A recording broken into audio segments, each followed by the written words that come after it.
Hello everyone, welcome once again. What we have seen in our previous sessions, we talked about the DMAC methodology so far, and we have talked about the define phase and as well as the measure phase of the Lean Six Sigma methodology. As part of the analyze phase which we are in right now, we'll do a small recap of what we have covered so far so that we can build a flow with the entire DMAC methodology. We have to connect all the dots that we have seen so far. So to start with, we talked about the evolution of Lean Six Sigma, how it happened, and we talked about the World War II. We talked about Toyota as an organization, and we talked about how Toyota as an organization was able to be a better organization than Ford Motors, and then became one of the largest car selling companies in the world. They developed a method which was about developing a car better, faster and cheaper, and this method was named as Toyota production system. So today's world, the concept of total quality management and Lean Six Sigma, they have their roots with Toyota production system. So Toyota was the first organization in terms of making lean as a concept famous, and also driving their production methods through lean. And then after Toyota, another organization that was a pioneer in the development of this entire methodology was Motorola, wherein Bill Smith in 1981 in Motorola University, he coined a term called Six Sigma. So Six Sigma was a methodology which he developed was to measure the level of quality. Six Sigma level of quality, that's what they developed this methodology, and they named it as Six Sigma methodology. Now in order to reach that level of methodology, or in order to that level of accuracy or the quality, a framework was also developed which was called as DMAC, define, measure, analyze, improve, control. So while lean was focusing on reducing the waste in a process or bottleneck in a process, Six Sigma as a methodology, or DMAC as a methodology, focuses on reducing the variation in a process. So we put them together and called as Lean Six Sigma. So in today's world, even this training program focuses on Lean and Six Sigma both, and we call it Lean Six Sigma Foundation Training Program. So Motorola used Six Sigma very heavily. So there are two methods of the of reaching the Six Sigma level of quality. One method we use for existing process and the product, and we call it DMAC, on which this foundation training is based upon. DMAC, define, measure, analyze, improve, control.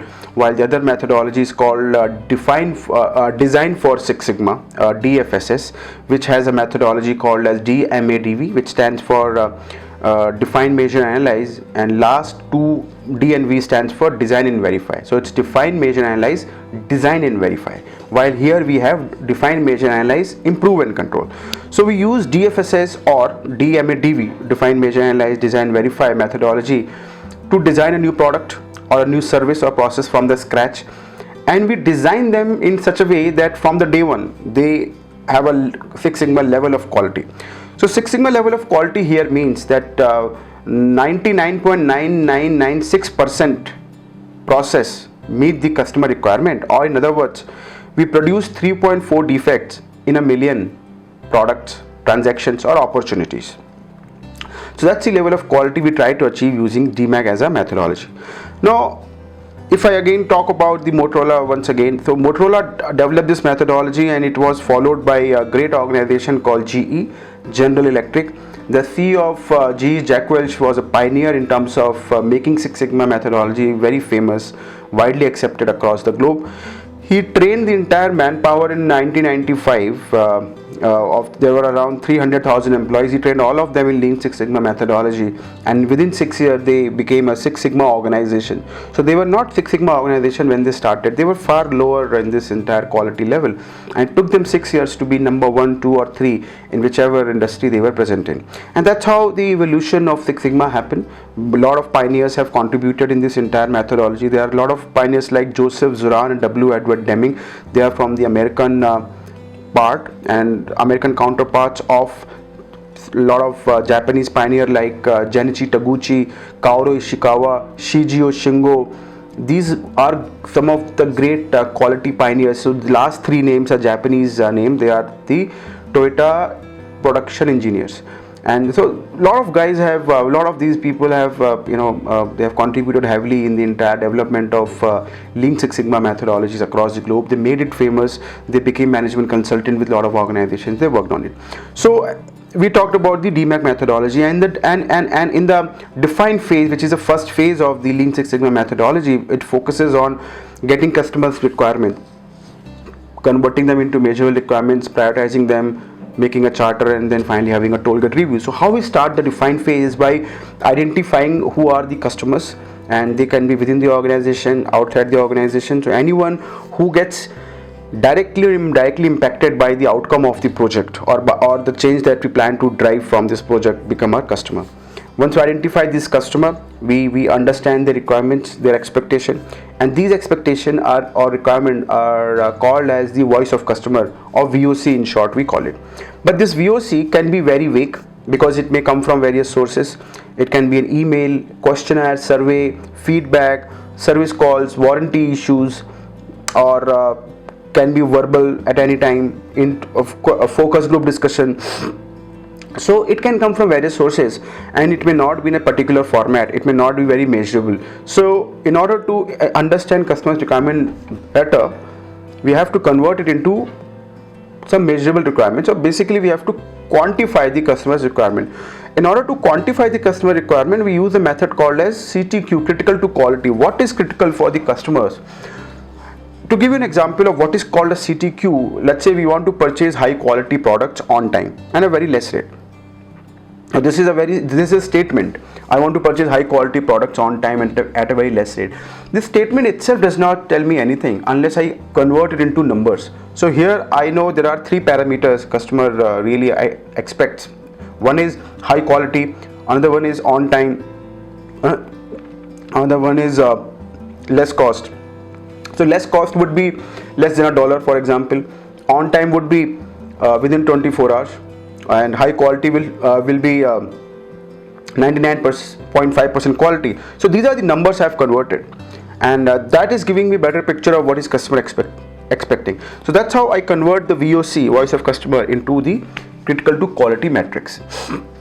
Now, but there can be too many metrics. For example, in this same example of high quality products, I have three metrics to work on. One is quality, cost, and the time. Can I fulfill all these three requirements at the same time? Maybe not. Or maybe I have certain customer who want only the high quality product, but they are not really looking at cost or the time. They say take your time, cost is high, I'm fine with it.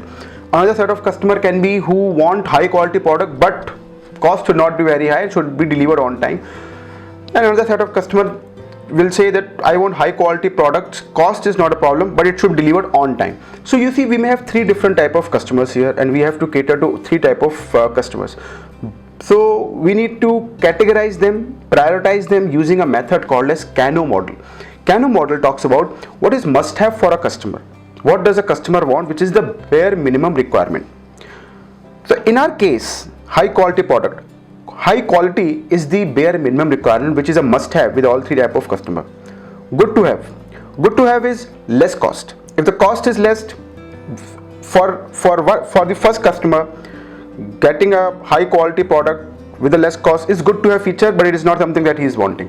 What is the delighter for the first customer who is only concerned with the high quality? Coming it on time also. So for him it is like a world class experience. You are giving me high quality product, charging me less and giving me on time. Wonderful experience. For the second customer, high quality product is a must have, and it should be cheap also. That is also a must have. What is good to have feature for the third customer? Coming it on time. Delighter would be something else, maybe the packaging or giving you additional product 1 + 1 free. That can be delighter for this customer. For the third customer, everything that we said, quality, on time delivery, and the cost, all of them are must have. So we need to really understand what the customer want, what kind of requirements we have from the customer, what can be delivered today, what we cannot deliver in the first time. Maybe we need 3 more months to deliver some additional stuff. So Kano model really help us to prioritize and categorize different type of customer and the requirements. Once we have this requirement from the customer in terms of the expectation, the CTQs, and the categorization and prioritization, we put all of them into a document called as project charter. Now project charter as a document helps us to understand the problem that we have in place, why a business would like to work on that problem, what kind of team we should have, what are the timeline, what goals we are setting in, and what would be the scope in terms of solving that problem. So there are basic 6 elements on a project charter, which are primarily problem statement, business case, scope, goal, project team, and the milestone. So problem statement focuses on understanding the pain or the problem, what the customer would like to, or what customer has already expressed. In the problem statement of a charter, we talk about the context since when the problem began, and what are the facts, figures, numbers. It doesn't talk about any root cause or any solution or or we do not blame or complain or crib. We don't name any person. That's important thing about the problem statement. And business case focuses on, despite having all these issues, why do we need to solve it now? Can we leave it as it is? What will happen if we leave it as it is? And why should a business invest in solving this problem? So this decision, the urgency, the need has to come from the business case. And then we talk about the goal. We want to solve this problem, understand, but how much do you want to solve this problem? If I am taking 1 hour to complete a job, maybe you want to reduce that time. So how much do you want to reduce it?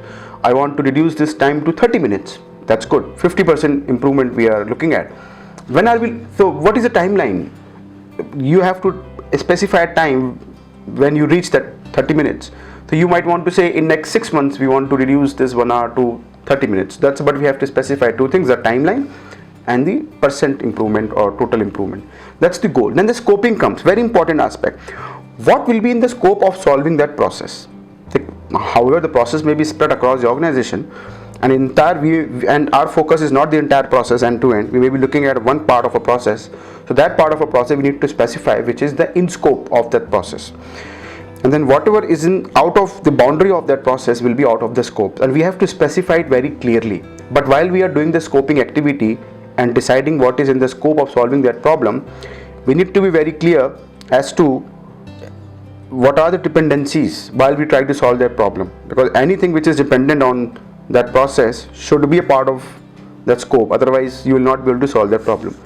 And then we have the timelines. Timeline can be either the define, measure, analyze, improve, control phases, or it can be some deliverables within these phases. Or like define phase, you can write collecting customer requirement, converting into measurable inputs, prioritizing requirements, making a charter. All these can be deliverables within defined phase, and we can write the date in front of all of them. When do we prepare a charter and so on. When the charter is ready, we then would like to assign the role and responsibility to each team member. For that, we use a RACI model or a RACI diagram. A typical project team will have a sponsor who will give you resources, budget, time, help you with any challenge if you have. There will be a project coach who would be mentoring the project. Then there will be an SME who will help you to understand the process, and then there will be a project leader who has just attended the training. Typically 4 to 5 member team, not more than that. And we need to specify who will do what. So we have a method called as RACI: responsibility, accountability, consultation, and inform. These 4 roles we have typically in a process, wherein we assign each of them the role for each of the activity. Thumb rule is there must be at least one accountable for an activity, at least one, and should not be more than 2 typically, otherwise everyone will be accountable and no one will be doing the job. So that's how we try to do that. Third rule is we can always have more than one role assigned to someone, but one person cannot have all the roles, so that is also very important to understand. So we assign the role and responsibility, then we prepare a communication plan. Now on a project there would be multiple meetings, a lot of people will attend, different types of meeting, frequency will be different. So we need to prepare a document that puts all of them together in one shot. What meetings will have, what will be the frequency, duration, who will attend, who will send the meetings invite, who will take the notes from meeting, who will share that note, where will we save those notes, and who all will attend that meeting. So this entire thing is called communication plan, so that everyone is kept updated. So we need to prepare that, and we also prepare a stakeholder analysis. We do a stakeholder analysis parallelly with communication plan, wherein we try to understand who are the key stakeholders in this process or on this project that we are working, who can be key for the success or failure for this project. We need to identify them and keep them engaged. So once we know that there are certain stakeholders who may not be very keen in giving you the support, may not be very favorable. So we need to keep them engaged, keep them with us throughout this project. And that's where communication plan becomes very important, so that they know what meetings is happening, when are they happening. Somebody needs to tell them, this is what we discussed, can you help us or not. And in the entire AC model, the role is more of a consultation. And at the end, we prepare a high level process map called as SIPOC. When SIPOC, we talk about what are the key high level process, which is about 6 to 7 steps.